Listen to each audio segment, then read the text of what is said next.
Cancer, kamusta kayo? Hope you're all doing well. And maraming salamat for visiting my channel, 1111 Pinoy Tarot. In today's reading, tingnan natin ang romantic connection between you and your person. This is not a one-to-one reading, so hindi po lahat ay makaka-resonate or makaka-relate.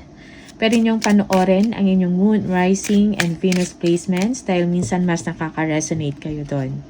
Thank you so much, Cancer. Please subscribe, like, comment, and share. And please tap the bell for notification from this channel. Tingnan natin kung anong nangyayari sa inyong love life or romantic situation. Ano yung mga energies and messages for you, for Cancer.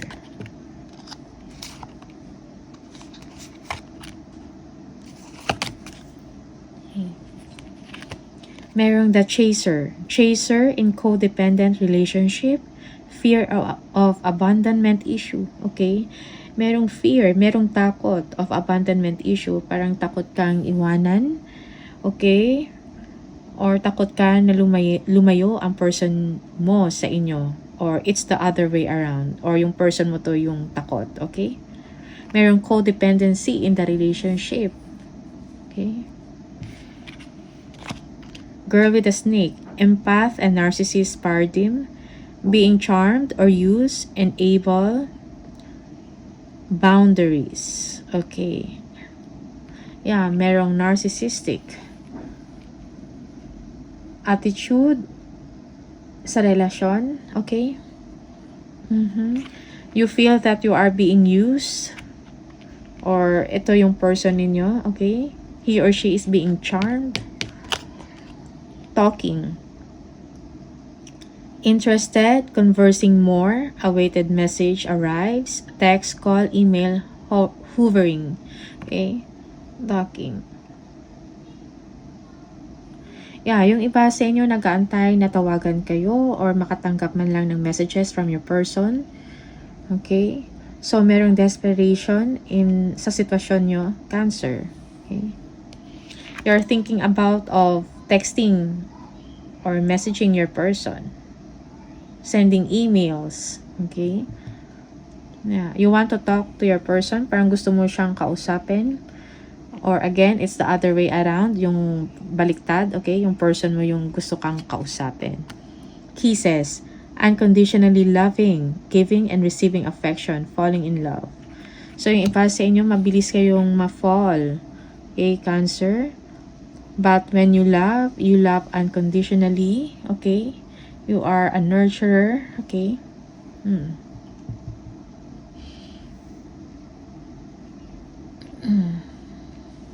Tingnan natin yung messages from the tarot for Cancer. Love and romance for Cancer. Cancer. Okay.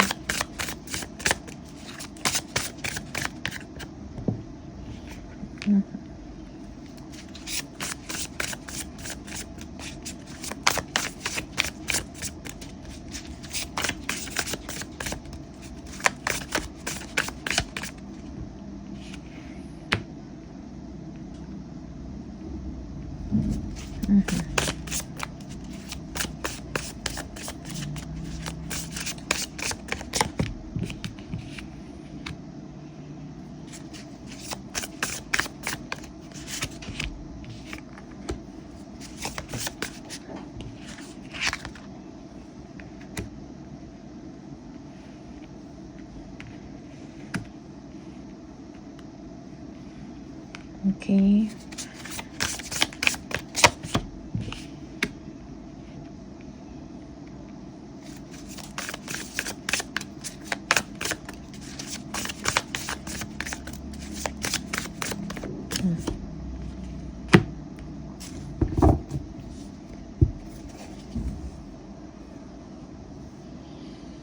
So, yung person nyo, gusto kanyang makita, no? Gusto kanyang kausapin or puntahan.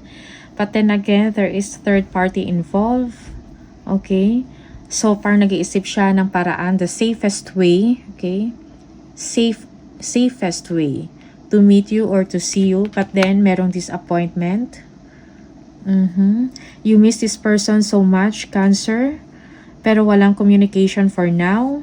And you're focusing on your money, career, or trabaho, or sa inyong pinagkakakitaan, okay? Yeah, for some of you, you feel good when it comes sa mga opportunities. Money opportunities, work opportunities, okay? Yeah.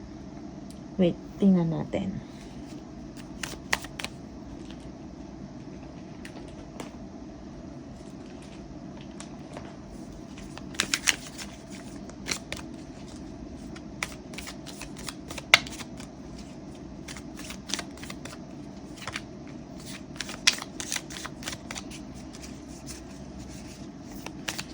Seven of Swords. Ano itong Seven of Swords? Yeah, Four of Wands. So, maybe the person that you're dealing with, merong parang tumatakas, merong sneaking, okay? From a house, okay? From a family. Maybe the person is married. You're dealing with a married person, Cancer. Okay? Yeah. So, merong lies and deception at the same time na nangyayari sa person ninyo.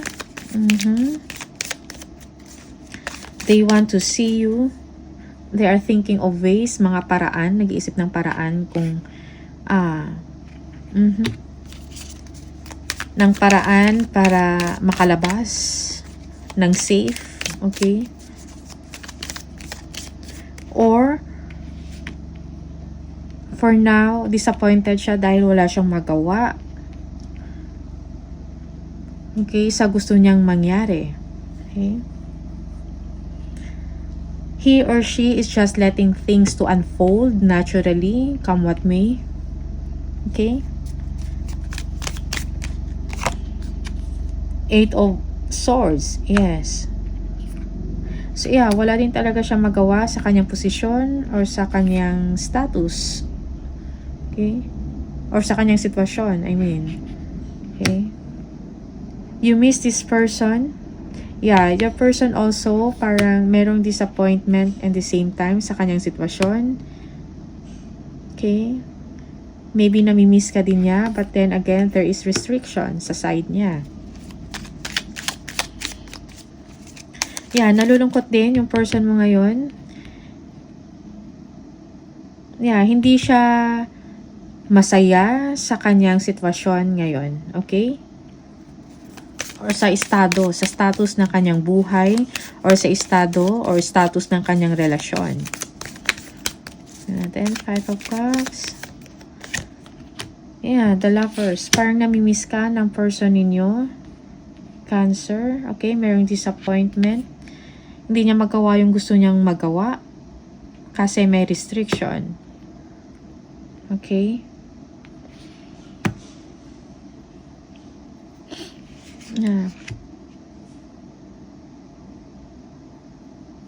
Yeah, parang hindi din siya, merong regrets sa partnership or sa kanyang partner because maybe, your person is a married man or has a different family.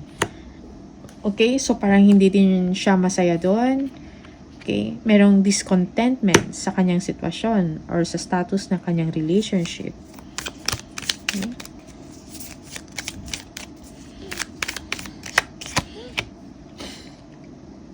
Four of Pentacles, Six of Cups. Yeah. Yeah. Namimiss mo yung person na to. Cancer, but then parang wala ka ring magawa for now. You are also cautious. Parang nagdadalawang isip ka. You're not sure kung kukontak ka sa kanya or nagsisend ng message or tatawag. Parang it seems na you are holding yourself back. Okay? Parang nag-hold back ka din na makipag-communicate sa kanya.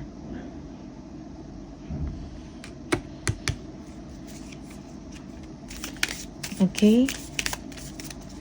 Yeah, Three of Pentacles.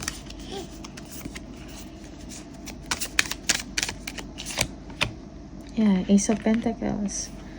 So, walang sure, walang assurance, walang commitment. Kasi walang communication, walang coordination sa inyong dalawa.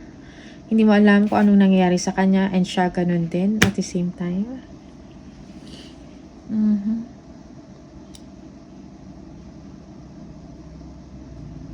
Yeah.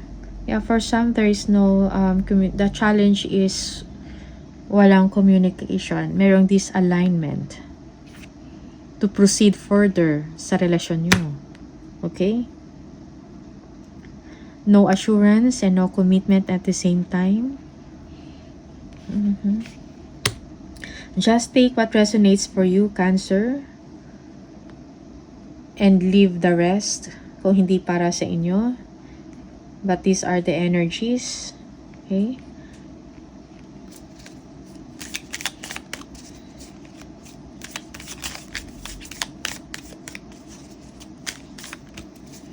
Yeah, 9 of Cups.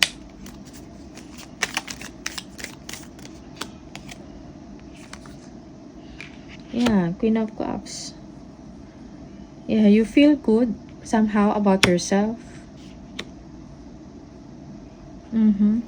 It's because parang nabibigyan mo na ng panahon yung sarili mo. Nakikita mo na yung value ng self mo, okay? And pagiging independent. Yeah. So, money is looking good for you. Opportunities are looking good for you. Okay?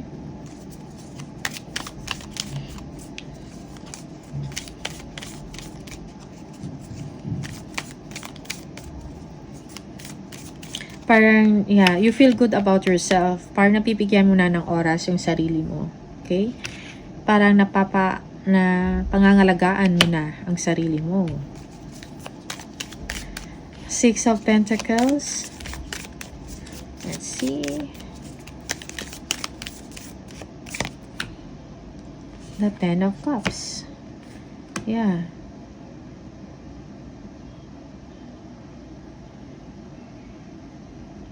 Yeah, career opportunity that will make you happy as well. Kung ano yung mga pangangailangan mo, okay? You are able to support it. Yeah. Yeah, for some of you, you are also married, okay? And you are doing well with your family. Or meron ka ring ibang partner, okay? And merong maganda yung connection, yung samahan, yung relationship, yung treatment, merong give and take. Okay? Yeah, maybe your person is parang malungkot siya dahil yung situation niya is hindi siya kontento sa estado ng relationship niya din sa family niya. Okay? Just take what resonates for you. This is not for all, pero ito yung strong energy for Cancer. Okay? So, it's good na nabibigyan mo na ng oras yung sarili mo. Okay? You have the self-control, although kahit na nami-miss mo yung tao, pero nakokontrol mo yung sarili mo. Kahit papano. Okay? At nabibigyan mo na ng pansin yung sarili mo. Or napapangalagaan mo ng sarili mo. Sarili mong kapakanan. Let's see. Hidden truths for Cancer. Ano yung hidden truths for Cancer from your person? Cancer. I know that I crossed the line with you. Okay.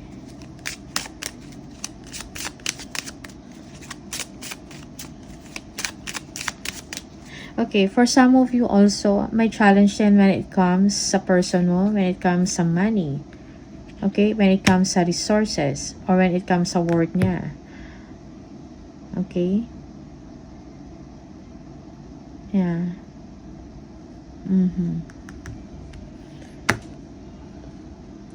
Or work din also, yung trabaho din is yung challenge para magkita or mag-meet kayo or ituloy ang relationship. Something like that, Cancer. I want to be more than friends. Okay.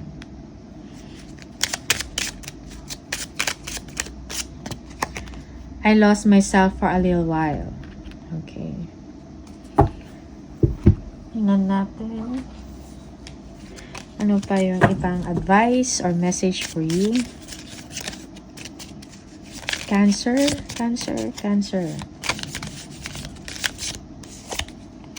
Soulmate. Your soulmate is already with you in spirit. Believe this and they will manifest physically. Okay, one more. If you could do anything, what would it be? The answer dwells in your heart, not in your mind. For the heart is the gateway to the soul. Okay. One more. Passion. A magnetic and seductive quality surrounds you at present. Enjoy it. Okay. So, that is the message for you. Cancer, maraming salamat sa inyo. And I'll see you on the next video. Bye!